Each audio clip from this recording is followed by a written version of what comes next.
after this interview with ECU offensive coordinator Donnie Kirkpatrick, who joins us on the Pirate Radio Live line. We'll get a pre-fall camp look at the ECU offense, and Coach Kirkpatrick joins us today on PRL. Coach, we appreciate your time. How you doing? Doing good, man. Hope you guys are. Yes, sir. Doing good. Ready for some football. And before we we'll talk about the Pirates, yesterday we had Nate Connor, or earlier this week we had Nate Connor, D.H. Conley, head football coach, on the program. And we're talking about the string of quarterbacks and great players that went on to play college sports. And that's a trend that started with Davis Kirkpatrick. Nate Connor said he and his group helped kind of turn around Conley football and turn it into a winner. And we were talking about Davis going on to now being a coach. Can you give us an update on what the former Pirate pitcher is up to these days? Well, Davis is living the dream, man. He's living in Wilmington, North Carolina, and he is the pitching coach and assistant coach and assistant athletic director at Brunswick Community College right now. So he's working under a great guy, Robbie Allen, who's been the only coach Brunswick's ever had there. He started the program, and they're having a lot of success there. And so he's carrying on the family tradition, I guess. I'm not smart enough to do anything except get into coaching or whatever, but we do have fond memories of Coach Connor over there at the D.H. Conley there. Unfortunately, when my daughter had gone to school there, she was a cheerleader. They might have been the worst football team in North Carolina at that time. So she didn't cheer hard enough, Coach. Yeah, I guess not. It was pretty much we'll get ready for basketball season over there. But, Nate and those guys kind of got it turned around a little bit too, and so some good memories there. Nate does a great job. We're very fortunate to have him in this area. So Davis in the coaching game, just like Donnie Kirkpatrick. And Coach, we've talked about this in the past because I remember you telling a story about you playing quarterback. And if I got the story right, I think you said your dad might have been the coach, but for years and years he would tell a story about how they would have won big if the quarterback didn't blow it. And unfortunately, you were that quarterback that he was referring to. So how about you as far as being an athlete and becoming a coach? Is that something you wanted to get into right away when you were done with school, done with playing? That's the only thing I ever really wanted to do. I guess I wanted to be a rock star like everybody else probably, you know what I'm saying? But when the realistic part of it came, I guess I just always kind of wanted to be like my dad. He was my hero, and my dad was just passed away this past May here at 91 years old. Man. And was a high school coach for 35 years, won over 200-some games, a couple of state championships, and then the Hall of Fame here in North Carolina. And so I guess he was a great role model. He always made it look like a lot easier than I later found out that it was, but he made it look like it was a lot of fun. And so really the only thing I wanted to do, and I wanted to play as long as I could play, and that wasn't that long really, but through college we had a good run at it, and then I did the route of the GA stuff like that too. So it's been good to me. It's been good to my family, and fortunately, East Carolina's been a big part of that. Donnie Kirkpatrick joining us. Donnie, you've been around here a long time because I think about it now. We also had Will Bland on the show last week, J.H. Rose head coach, and he brought up your name as you coached him at East Carolina. Also, Stephen Igo and I have been previewing the ECU receivers in 2022. A lot of unknowns there. I'll ask you about some of those guys, but I've also been going through the past, and this is going to be impossible. It'll be like picking your favorite kid. You've had so many great receivers that you've coached here at East Carolina. I'm not even going to ask your favorite, but you can just go on about the great ones you've had. You've been blessed with a lot of talent here at East Carolina at that receiver position over the years. I really have. I can still remember coming here in 2005 and getting hired by Skip Holtz, and I really wanted to come to East Carolina. I was at Western Carolina. That was great as well, but that was a move I was really wanting to make, and I'd interviewed with him, and I waited, and he didn't call me back for a couple of days, and finally he called. He said, I got some good news, and he said, you're going to offer you the job. The bad news is you're going to be the receiver coach. We're not very good at wide receiver here right now, so you better get ready. But that didn't turn out to be true for very long. We signed Andre Allison, that signing class, and Andre came in and changed things from the very first game. I think he went for like 10 catches, 150-some yards, a couple touchdowns against Duke in that first game, and that was a great game that we were fortunate to win. And then, Bobby Good kind of emerged a little bit. Kevin Roach kind of came along, and then Steven Rogers came, and they were all really good players, not to the professional player like Andre was, but he kind of got us rolling, and then, it just kind of exploded from there. Dwayne Harris came, and, like you say, we've had a really good run. It's almost too many for me to even think back at, but yeah. Even before that, there'd been really good receivers here, I think, before East Carolina's one of those type schools. But I was very fortunate in the 11 years I was here the first time. It was a great job to be the wide receiver coach. And then when Lincoln came in and we went to more of the air raid, it really became a great job to be the receiver coach because those guys were, really, really catching a lot of balls. That was a fun deal. So now back as the quarterback coach, we got a good run going, I think, with quarterbacks, although it's only been one guy, since we got here. But I think we're going to continue to have those guys. And it's going to be a big challenge this year for our receiver corps because we're going to have some new faces out there. But I do believe that we're going to be pretty good there. Donnie Kirkpatrick joining us. Donnie, you got to change with the times, and you know that especially as a coach. But I remember when East Carolina first introduced the inside and outside receivers coach, and I was like, "Well, what is this? What is this football? What is this inside outside receivers?" And of course, now everybody in the country is doing it. At the time, it felt kind of weird to me, but offenses change. The way you try to beat a defense changes, and man, that's probably happened a lot during your career. Offenses and trying to beat the defense, and defense is trying to keep up with all these crazy offenses out there. Yeah, when Lincoln and Ruffin came, it was the Mike Leach, which had really been the Hal Mummy system, which really was just a version of the old Brigham Young stuff, back from the day, and then even Bill Walsh stuff with the West Coast offense, and because they didn't play with a tight end. So when Lincoln and those guys got here, they'd never lined up with a true tight end in a normal set, only like maybe goal line or in some short yardage, and really not very much then. And leaving with Coach Holtz's system, we had quite a few good tight ends at that time. And one of them left and transferred with Skip or whatever, but we had big Justin Jones and then Michael Bird, some other guys like that, and Lincoln fell in love with the tight end. So at that time, though, there were really no tight ends, so you just had all receivers out there. So you didn't need a tight end coach, so you just had an inside receiver coach. You had an outside receiver coach. The inside receiver coach did handle the tight ends when they were there, and then of course Bryce Williams came on, and then we really Link fell in love with all that. And he's used that at Oklahoma, and I'm sure he will at Southern Cal now. They're using tight ends and stuff like that. We've gotten away from that now. We've kind of in one time with Fontel, we kind of went back to a tight end coach. But now again, we're kind of back to that with Raekwon Bodette coming in and Latrell Scott here now too. So I don't know. It's just a matter of getting eyes on everybody and getting them coached up the best you can and everybody's system. And I don't know. People just come up with different things, but it's all about the same. But football doesn't really change that much over the time.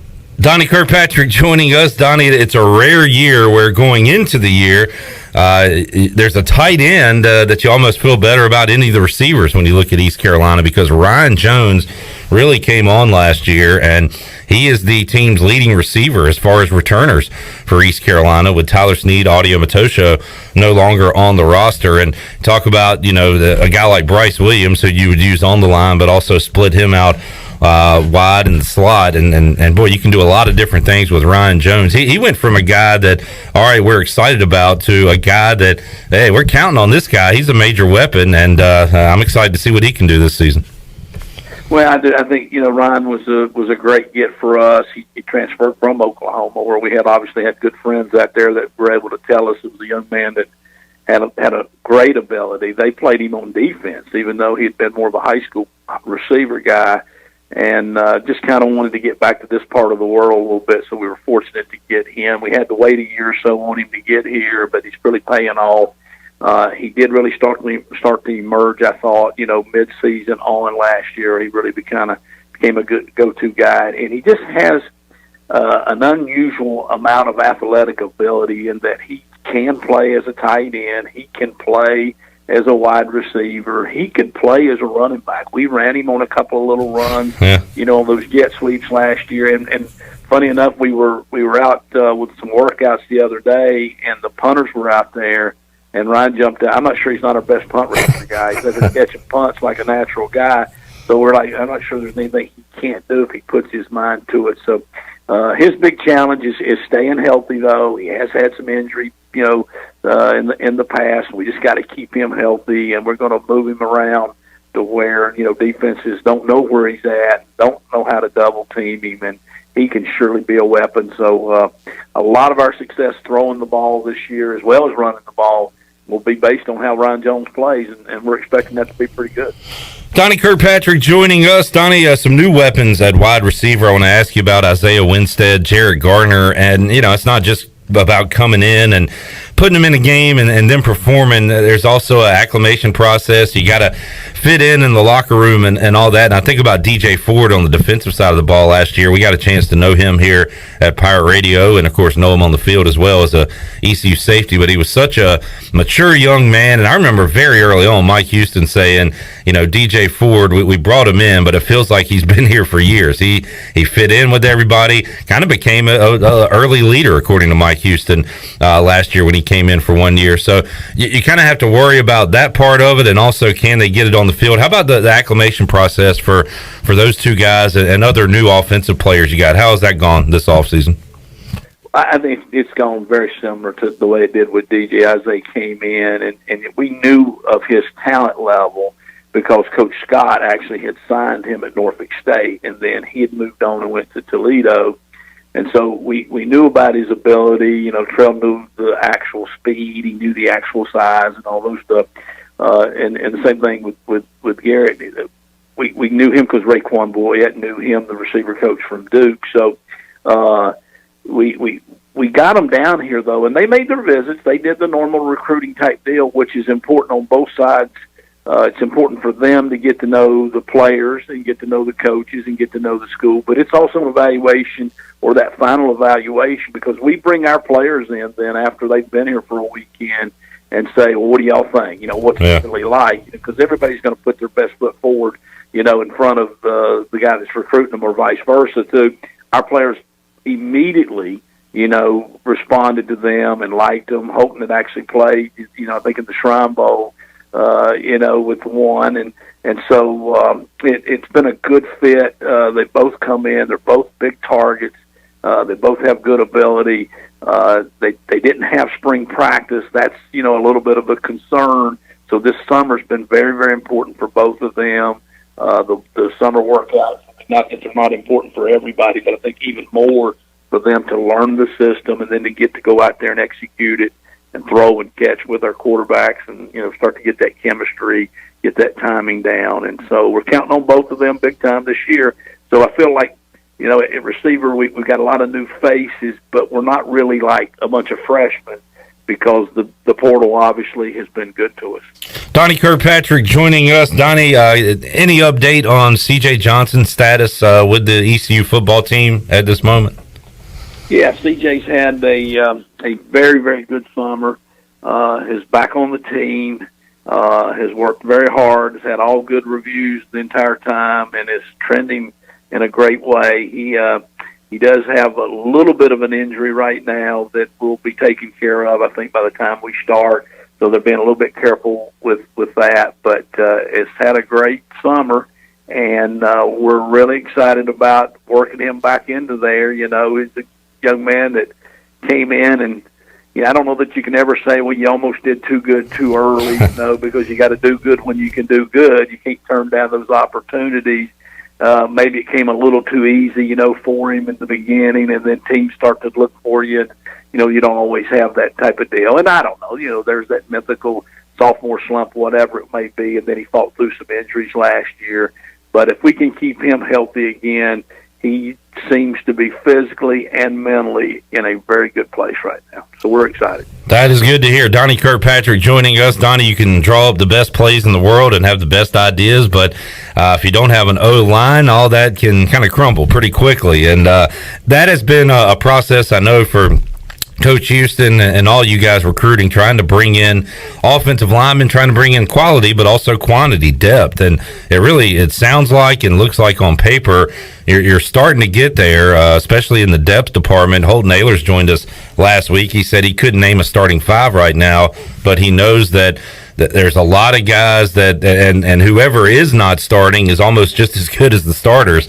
So that's a good problem to have there for Coach Shank and you guys on who to put on the field. But you've got some returners there, some newcomers as well, and I guess the tagline is the best offensive line since Mike Houston's been here. Is that fair to say? Oh, I think it definitely is. I think when we got here, whatever that was, 3.5, 4 years ago, the biggest problem we had probably was on both sides of the line of scrimmage. I had been here, again, you hate to keep going back to that, but, when we had won, especially when we had won with Coach Holtz, we were the best up front on both sides of the ball. The offensive line-wise, C.J. Wilson and that whole crew on defense was absolutely incredible.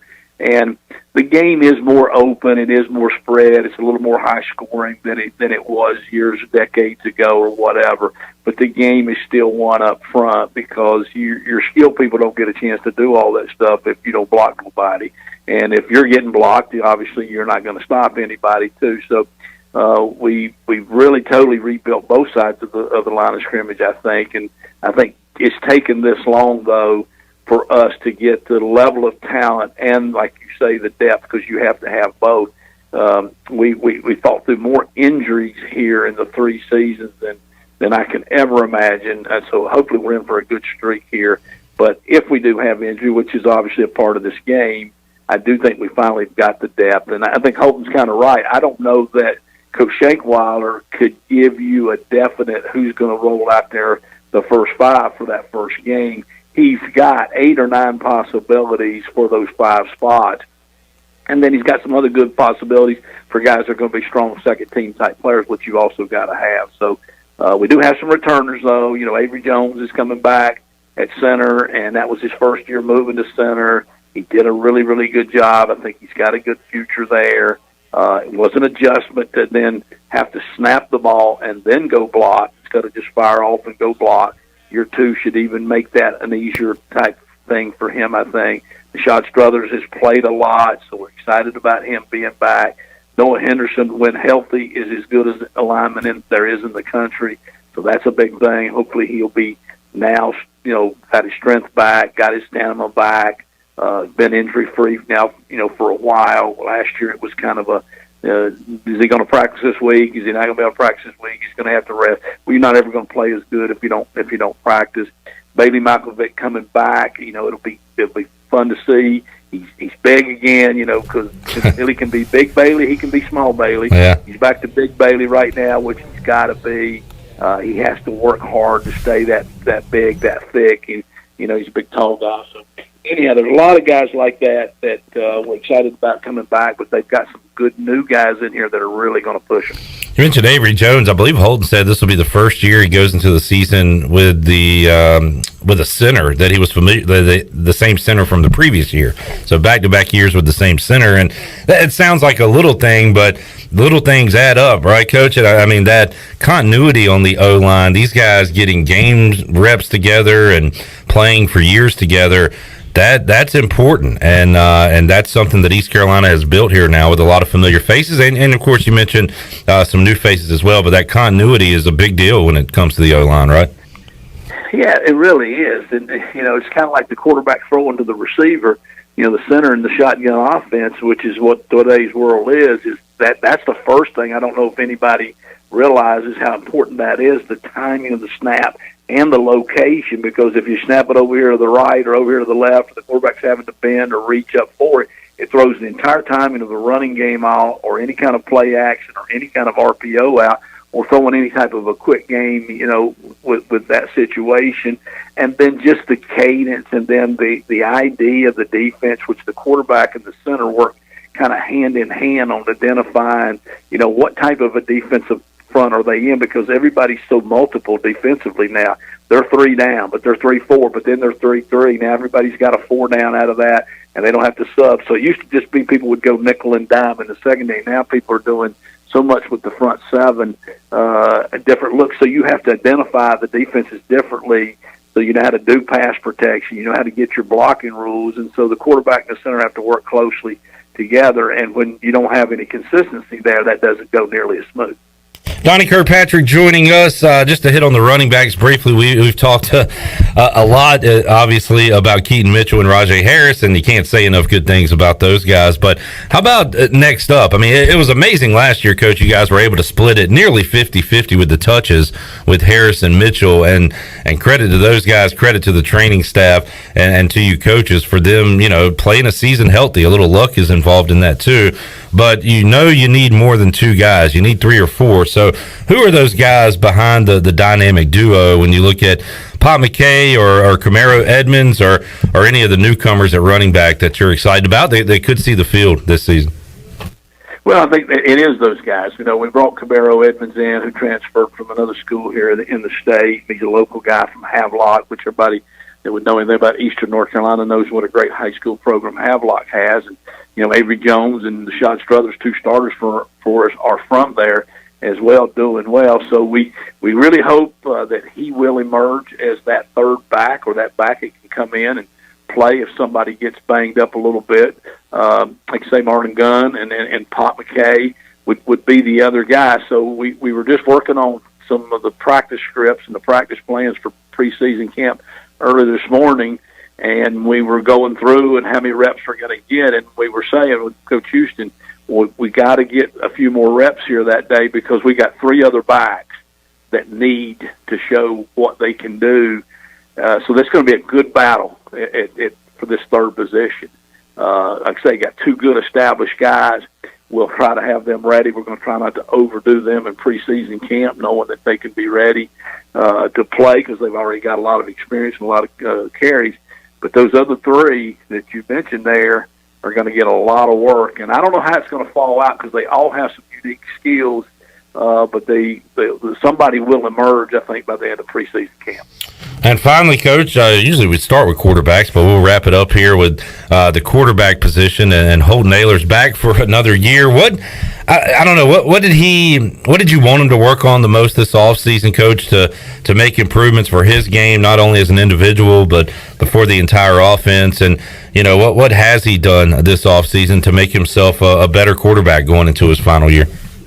One of the big things that we addressed at the end of the season was, and we kind of addressed it last year, and we started, but we didn't do a good enough job of it, was still trimming down a little bit. We wanted him to get a little quicker, a little bit more explosive. I think, not just in the run game, but in the run game, I think we got some depth there. I think he can feel free to run a little bit more. We can call some more quarterback runs like that, but I want him a little quicker, a little more explosive. He's been very good as a straight-ahead runner. We'd like to see a little more zag out of him a little bit. So he's cut some weight. He's really in good shape, and he's really worked hard on those type of things, not just out throwing and doing all those type of things. I think for the most part, first year or 2, we worked a lot on his throwing motion, shortening it up, being a little bit more of a tight circle, being a little more consistent, a little bit more accurate, which I think he's done that. So we just continue to emphasize those things like that. But we're just trying to get rid of the ball a little bit quicker. That's where the center comes into play a little bit, the consistency of that in the quick game. And then just trying to understand that he doesn't have to do it all. We've got some people around him now that can make plays. Don't force it. Take what they give you. We'll have enough talent that we'll get those big plays eventually, but you be a little bit more patient and just don't force things. Great stuff with Donnie Kirkpatrick today, Coach. Always enjoy talking with you. I did see this one's floating around this week. You can pass along to your wife. Number of rings since 1997. Jennifer Lopez has 6. The Dallas Cowboys have 0. So you can throw that one out to her tonight. Well, I would definitely remind her that. That'll be a good day for her. And probably call Brian Bailey. Yeah. And rub that in a little bit, too. Then. Well, he left the dang country since this thing's floating around, so we hope to get him back soon to make fun of him. But, Coach, looking forward to seeing you at Media Day. When's the first official practice for you guys? August 3rd. So all right. We're going to report August 2nd. That'll be reporting day, and we'll be out there bumping heads August 3rd. Awesome stuff. Coach, really appreciate it. Have a good rest of your summer. It's coming to an end, but we appreciate you joining us here on Pirate Radio, and we'll talk to you again soon. I always enjoy it. Thank you, guys. Thank you, Donnie Kirkpatrick, joining us today on Pirate Radio Live. Good offensive breakdown as the Pirates get set for fall camp beginning in early August. So we are getting close. Those practice days. We'll have a lot of practice audio, video coming your way very, very soon.